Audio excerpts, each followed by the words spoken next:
few fundamental steps on education by the mother.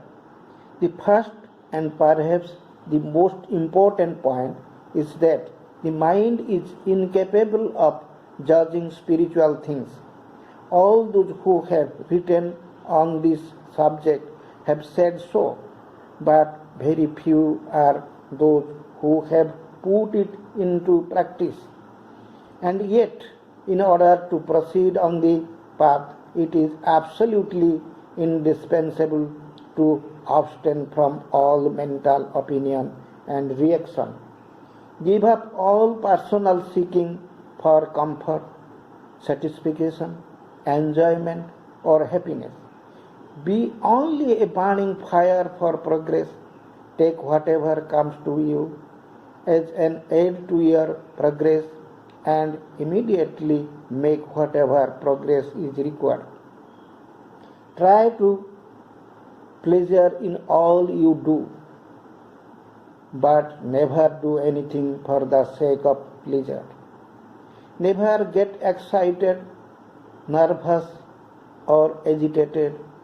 Remain perfectly calm in the face of all circumstances, and yet be always alert to discover what progress you still have to make and lose no time in making it.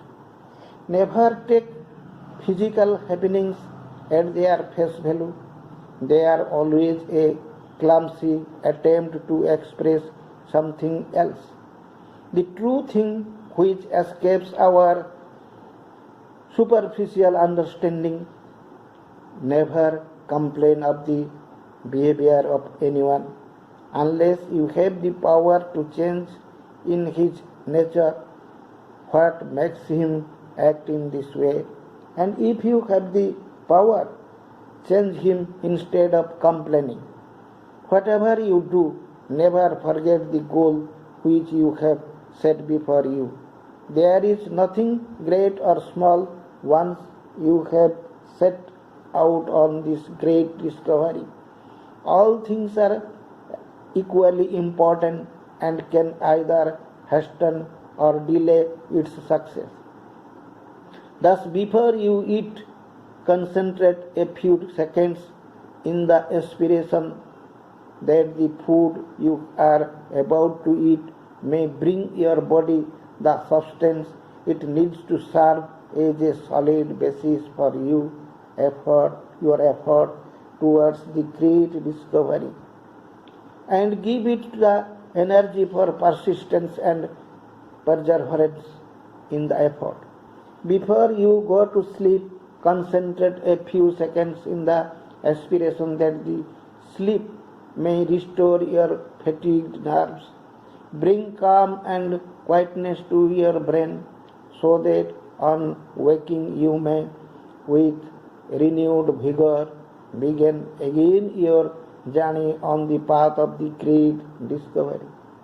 Before you act, concentrate in the will that your action may help or least in no way hinder your march forward towards the great discovery. When you speak, before the words come out of your mouth, concentrate just long enough to check your words and allow only those that are absolutely necessary to pass. Only those that are not in any way harmful to your progress on the path of the great discovery. To sum up, never forget the purpose and goal of your life. The will for the great discovery should be always there above you, above what you do and what you are, like a huge bird of light, dominating all the movements of your being. Before the untiring persistence of your effort, an inner door will suddenly open and you will emerge into a dazzling splendor that will bring you the certitude of immortality. The concrete experience that you have always lived and always shall live, that external forms alone perish, and that these forms are in relation to what you are in reality.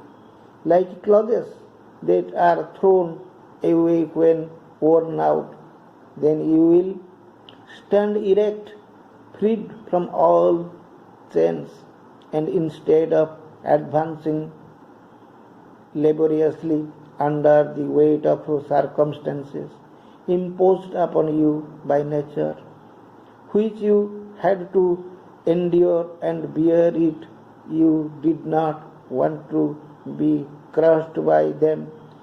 You will be able to walk on straight and firm, conscious of your destiny, master of your life.